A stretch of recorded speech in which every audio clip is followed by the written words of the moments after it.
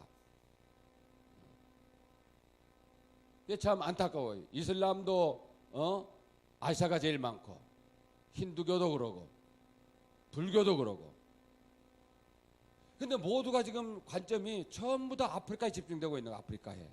참 저희들이 이 앞전 선교사들이 모여서 이거 한국 기독교가 뭔가 잘못돼 가고 있다. 아프리카는 그 가차원 유럽 바로 옆에 돼 있으니까 유럽이나 아메리카 사람들이 가차워요. 거기는. 우리가 안 가도 그쪽에는 지원이 풍부하고 하는데 지금 모든 우리 한국 교회가 어디다가 집중하고 있느냐? 전부 아프리카에 집중하고 있는 거예요. 그래서 우리 아시아를 위해서, 우리가 아시아니까 아시아를 위해서 여러분들이 기도 많이 해야 됩니다. 다음 장. 그럼 오늘 아시아에서도 이제 각 대륙별 기독교 국가 수를 한번 봅시다. 각 나라가 50개 정도로 유지하기 위해서 자르다 보니까 태평양이란 것은 옛날에 오세아니아 해가지고 지금은 태평양이라 부르니까 그 줄을 뉴질랜드 또 오스트레일리아 주변 합해서 태평양이라 묶어 있는데 여러분 아시아가 50개국에서 기독교로 수가가 3개밖에 안 돼요. 아시아가. 밑에 봅시다. 아시아 기독교는 필리핀이 94%예요. 기독교가. 한국은 몇 %예요? 기독교가? 예? 20%에서 25%밖에 안 돼요. 한국 기독교 비율이. 그럼 한국은 기독교 국가 아니에요. 필리핀은 전체 94%가 기독교 국가예요. 그런데 왜 한국 사람들은 성교하기 좋다고 필리핀에다가 한 1000명이 있는 선교사가 1000명 있어요. 1000명. 100명 다 1000명. 우리는 30명 정도 되거든요. 아시아에 제일 적게 들어가 있습니다. 스리랑카 같은 선교사가. 그런데 필리핀에 수많은 목회자들, 수많은 선교사들, 수많은 물자를 들어가는데 하나님이 기뻐하시겠어요? 물론 선교 자체는 좋죠. 그러나 우리 주변에 아시아의 50개 중에서 기독교가 3개 외에는 전부 다 여러분 불교나 다른 종교들을 갖고 있는 국가들인데 우리가 아시아를 위해서 기도해야 됩니다. 하나님은 뭘 기뻐하시겠어요? 복음이 들어가지 않는 곳에 복음 사역을 하는 것이 우리 십자가인데, 필리핀에 치중하고 있는 한국 교회의 모습을 보면 참 안타까워요. 아프리카 58개 나라 중에서 31나라가 50% 이상이, 약 60%가 기독교예요. 유럽은 52개 중에 46, 아메리카는 51개 중에 49개 나라, 태평양 29개 중에 26개 나라, 거의 다 기독교 국가들이에요. 우리가 좀 이런 지식을 좀 우리가 가지고 여러분이 아시아를 위해서 많이 기도해야 됩니다. 아시아가 세계 인구의 반인데 왜 아시아가 이처럼 한국이 그들을 하기 위해서 복음을 전하지 못하고 있는가? 물론 테러가 심하고 여러 가지 문제점이 많죠. 그러나 복음을 전하는 곳에는 반드시 이러한 십자가가 필요했기 때문에 여러분 교회도 가능한 한 필리핀도 좋고 중국도 좋고 소련 유해도 좋지만은 가장 필요한 곳에 복음을 전하는, 서남아시아가 가장 제가거든. 서남아시아. 자, 제일 밑에서 가면 스리랑카, 인도, 파키스탄, 네팔, 방글라데시, 부탄, 이 6개 서남아시아지요. 진짜 복음이 필요하고 선교사가 필요합니다. 여러분 교회 하나 파견했다면 이런 나라에 한 명 더 파견해서 선교사를 파견해서 복음이 전해지는 그런 십자가가 여러분을 통해서 축복된 나라로 변화시킬 수 있도록 기도해 주시기 바랍니다. 죄송합니다. 조금 늦어서 죄송합니다. 우리 1분만 한번 하나님, 오늘도 우리가 선교의 사명에 대해서 잠깐 우리가 생각해 봤습니다. 하나님, 스리랑카 선교도 중요하고 또 어느 나라 선교도 중요하지만은 모든 이들이 우리가 선교의 포인트를 맞추고 내 한 사람이 기도와 물질로 후원할 수 있는 그러한 선교의 요원이 되달라고, 그리고 특별히 스리랑카의 불교의 테러와 그런 억압 속에서 선교하는 저에게도 하나님 놀라운 축복이 함께 하시고 놀라운 기적과 또 하나님의 선하신 인도하심이 있게 해달라고 우리 1분만 우리 한번 다 같이 기도하겠습니다.